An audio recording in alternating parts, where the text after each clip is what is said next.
अगर आप किसी क्रॉनिक किडनी डिजीज़ से गुजर रहे हैं और आपकी फ़िज़िकल हेल्थ अब इतनी अच्छी नहीं रही और आपकी ख़राब फ़िज़िकल हेल्थ अब आपकी मेंटल हेल्थ को मुतासिर कर रही है, तो ये वीडियो आप ही के लिए है। उसके अलावा अगर आपका कोई प्यारा किडनी डिजीज़ से गुजर रहा है और आपको समझ नहीं आ रही कि आपने अपनी मेंटल हेल्थ को कैसे सस्टेन करना है, किस तरह से अपनी मेंटल हेल्थ पे काम करके उसके साथ अपना बर्ताव इस तरह से रखना है कि वो अपनी लाइफ के बारे में पॉजिटिव रहे, तो आज की वीडियो देखिएगा और अपनी उन सारी कन्फ्यूज़ को दूर कीजिएगा जो आपके माइंड में है। Thank you. तो ऐसी ही इन्फॉर्मेटिव वीडियोस के लिए मरहम का चैनल सब्सक्राइब कीजिए ताकि बर वक्त मरहम की जो सारी न्यू इन्फॉर्मेटिव वीडियोस हैं आप तक पहुंच सकें। Thank you so much.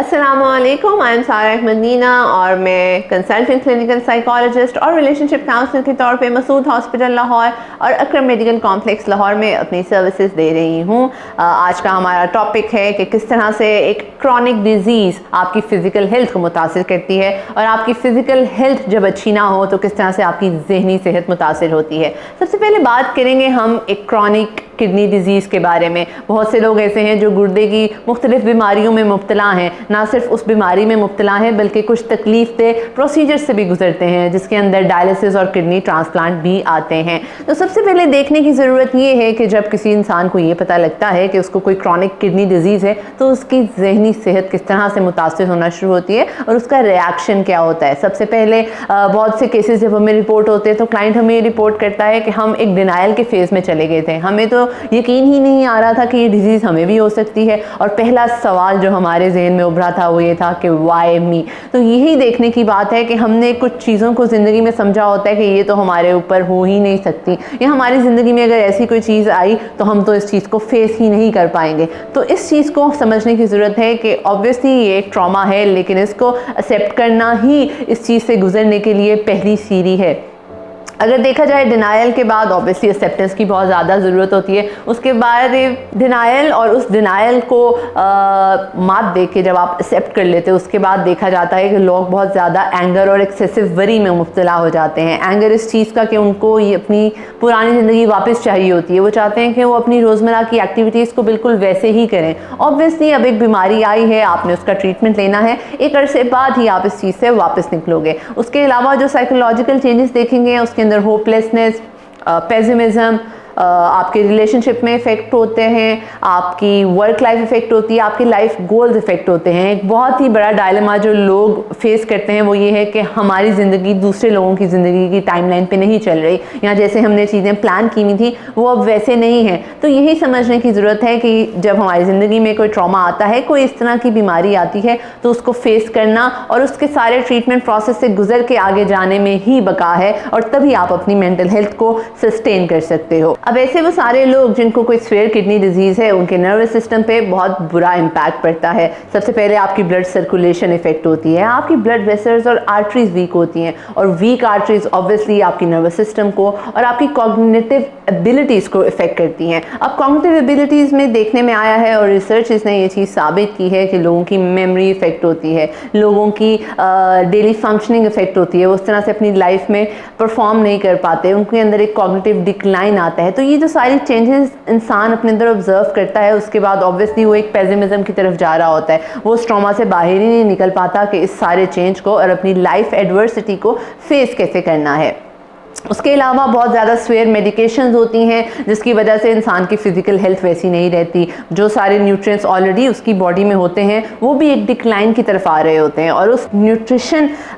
को पूरा करने के लिए बेहतर है कि उसको अपनी डाइट पे फोकस करना चाहिए, जो कि एक न्यूट्रिशनिस्ट का रोल है। तो ऑब्वियसली जब आपको कोई फ़िज़िकल हेल्थ का इशू फेस करना पड़ता है तो सिर्फ एक कंसल्टेंट का उसमें रोल नहीं होता, और भी डोमेन ऑफ लाइफ से और भी डोमेन ऑफ मेडिकल हेल्थ से कंसल्टेंट्स की ज़रूरत होती है और आपको उससे कंसल्ट करने में कोई शर्म महसूस नहीं करनी चाहिए। Coming towards the treatment of kidney disease, अगर हम देखें तो डायलिसिस एक बहुत ही पेनफुल प्रोसीजर है। तो यहाँ पे इंसान को ऑब्वियसली हिम्मत तो करनी पड़ती है, बट साथ ही साथ आपके फैमिली मेम्बर्स को भी आपकी ये चीज़ समझने की ज़रूरत है कि आप एक बहुत ज़्यादा पेनफुल प्रोसीजर से गुजर रहे हो। Next comes kidney transplant. अब ये एक ऐसा प्रोसीजर है जिसके अंदर ऑब्वियसली इंसान की होप बहुत कम होती है कि पता नहीं मैं दोबारा सर्वाइव कर पाऊँगा या नहीं कर पाऊँगा। उसके अलावा एक और इम्पॉर्टेंट चीज़ ये होती है कि उसके अंदर ये डिपेंडेंसी फैक्टर आ जाता है कि हम किसी और से किडनी ले रहे हैं। बहुत से लोगों का डोनर मैच नहीं करता तो ऑब्वियसली उनको किडनी खरीदनी पड़ती है। अब यहाँ पे एक और चीज़ आ जाती है कि जब भी ऐसी कोई बीमारी आती है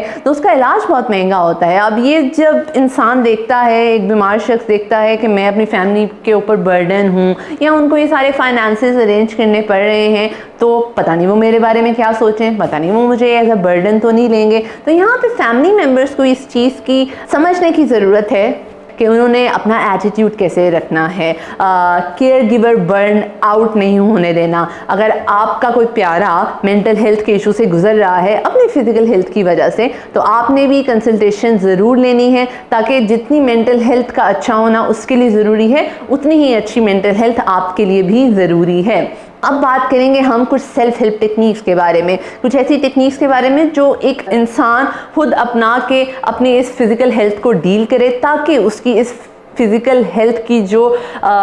बुरी चीज़ें हैं या उसका नेगेटिव इम्पैक्ट है वो मेंटल हेल्थ पे ना हो। सबसे पहले इंसान को अपनी डाइट पे फोकस करते रहना चाहिए, फिज़िकल एक्सरसाइज पे फोकस करना है, अपनी नींद पे फोकस करना है, अपने रिलेशनशिप्स पे फोकस करना है कि ऑब्वियसली अगर आप पे बीमारी आ गई है आपने हिम्मत नहीं हारनी और अपनी इन कुछ बेसिक फंक्शनिंग्स को हाथ से नहीं जाने देना, क्योंकि ऑब्वियसली पहले ही आप फिज़िकल हेल्थ में उस तरह से नहीं अच्छे हो, मेंटल हेल्थ भी अगर आप अपनी ख़राब कर लोगे तो इसका नुकसान आप ही को होगा और आपकी ऑब्वियसली रिकवरी को इफ़ेक्ट करेगा। सेल्फ हेल्प के अलावा साइकोलॉजिस्ट से कंसल्ट करना बहुत ज़्यादा ज़रूरी है। आप अपने